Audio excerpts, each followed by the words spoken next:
நம்முடைய வாழ்க்கை தரம் மிக பின்னோக்கி சென்றுள்ளது. காரணம் விலைவாசி ஏறிவிட்டது. எல்லா பொருட்களிலும் விலைவாசி ஏறிவிட்டன. அது மட்டுமல்ல, தமிழ்நாட்டுடைய மானம் கப்பல் ஏறப்பட்டது. அதற்கு காரணம் சட்டம் ஒழுங்கு கெட்டுவிட்டது. தமிழ்நாட்டில் சட்டம் ஒழுங்கு எடுத்தீங்கன்னா சுத்தமாக சட்டம் ஒழுங்கு இன்னைக்கு சீர்குலைந்து இருக்கு. அது மட்டுமல்ல, தமிழ்நாட்டில் இளைஞர்களுடைய வாழ்க்கை கேள்விக்குறியாக இன்று விளங்கி கொண்டிருக்கிறது. குறிப்பிட்டு சொல்ல வேண்டும் என்று சொன்னால், இங்கு எங்கு பார்த்தாலும் கஞ்சா போதை.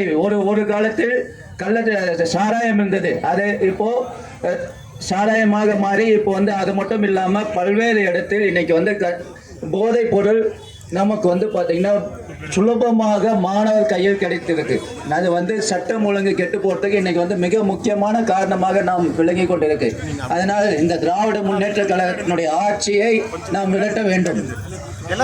வருகின்ற தேர்தல் பர்கூர் சட்டமன்ற தொகுதியை பொறுத்தவரை நாம் கடந்த தேர்தலில் 11,000 வாக்குகள் பின்தங்கி இங்கு திமுக எம்எல்ஏ ஜெயிச்சாங்க. இப்போ வரக்கூடிய தேர்தல் இது பர்கூர் சட்டமன்ற தொகுதி என்றாலே புரட்சித்தலை அம்மானுடைய தொகுதி. காரணம், இந்த தொகுதிக்கு புரட்சித்தலை அம்மா அவர்கள் எண்ணற்ற திட்டங்களை நமக்கு தந்தாங்க அம்மா காலத்தில். ஆனால் ஏதோ ஒரு கால சூழ்நிலையில் நாம் புரட்சித்தலை அம்மா அவர்கள் பர்கூர் சட்டமன்றத்தை இழந்து விட்டார்கள். அதற்கு நாம காரணமாயிட்டோம். அதனால் வரக்கூடிய தேர்தலில் பர்கூர் சட்டமன்ற தொகுதி, அதுவும் குறிப்பிட்டு சொல்ல வேண்டும் என்று சொன்னால், இந்த காவிரிப்பட்டினம் ஒன்றியத்திலிருந்து குறைஞ்சபட்சம் அதிகபட்சமான வாக்குகள் இங்கே இருக்கக்கூடிய நாம் எல்லோரும் ஒற்றுமையாக உழைத்து அதிகபட்சமான வாக்குகள் நம்மளுடைய ஒன்றியத்திலிருந்து வாங்கி தரணும். பர்கூர் சட்டமன்ற தொகுதி குறைஞ்சபட்சம் 25,000 வாக்குகளோடு யாரை வேட்பாளராக நிறுத்தினாலும் ஜெயிக்க வேண்டும் என்ற ஒரு குறிக்கோளோடு நாம் இங்கு பணியாற்ற வேண்டும். நமக்குள் இருக்கக்கூடிய வேற்றுமை எல்லாம் ஒதுக்கி வச்சுட்டு ஒற்றுமையாக செயல்பட வேண்டும். ஏன்னால் நமக்கு இருக்கக்கூடிய ஒரே ஒரு எதிரி திமுக.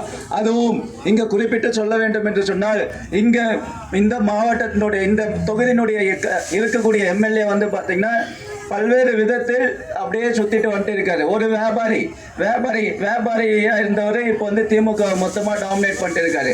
அவரை தோற்கடிக்க வேண்டும், முழுமையாக தோற்கடிக்க வைத்து பர்கூர் சட்டமன்ற தொகுதியில் யாரை வேட்பாளராக நிறுத்தினாலும் நாம் அனைவரும் ஒற்றுமையாக உழைத்து நாம் அந்தந்த பூத்தில் இருக்கக்கூடிய நிர்வாகிகள் முழுமையாக நம்மளுடைய பூத்து, முதல்ல என்னுடைய பூத்தில் எனக்கு ஓட்டு அதிகம் வரணும். அதுக்கடுத்தது பஞ்சாயத்து, அதுக்கடுத்தது ஒன்றியம். இந்த மாதிரி நம்மளுடைய பொறுப்புணர்ந்து நாம் செயல்பட்டு பர்கூர் சட்டமன்ற தொகுதியை புரட்சித்தலை அம்மானுடைய 78வது பிறந்தநாள் விழாவிலே வருகின்ற அடுத்த பிறந்தநாள் விழா இங்கே நம்மளுடைய சட்டமன்ற உறுப்பினர் நம்மளுடைய கழகத்தினுடைய உறுப்பினராக இருக்க வேண்டும். அதனால் நாம் கடுமையாக உழைத்து இந்த பிறந்தநாள் விழாவில் சபதம் ஏற்று நாம் அனைவரும் ஒற்றுமையாக உழைக்க வேண்டும் என்று உங்களை எல்லாரும் பணியுடன் கேட்டுக்கொண்டு, இந்த வாய்ப்பினை உருவாக்கி தந்த ஒன்றிய கழக செயலாளர் அன்னார் மற்றும் என்னுடைய உரையை பொறுமையாக கேட்ட உங்கள் அனைவருக்கும் நன்றி தெரிவித்து விடைபெறுகிறேன். நன்றி, வணக்கம்.